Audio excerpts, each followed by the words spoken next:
شہید ذوالفقار علی بھٹو کی 46ویں برسی کی تقریب بونی میں منعقد۔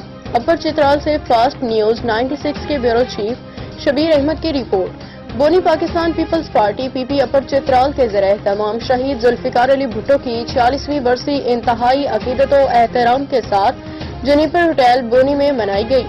تقریب کا آغاز شہداء کے ایصال ثواب کے لیے دعا سے ہوا، جس میں پارٹی رہنما و کارکنان کی بڑی تعداد نے شرکت کی۔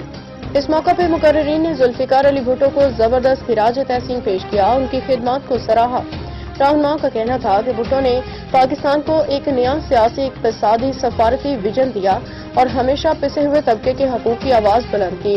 انہوں نے متفقہ آئین دے کے ملک کو جمہوری راہ پہ گامزن کیا۔ تقریب کے دوران پارٹی کارکنان نے اس عزم کا اعادہ کیا کہ وہ بھٹو کے مشن اور ویژن کو آگے بڑھانے میں اپنا بھرپور کردار ادا کریں گے۔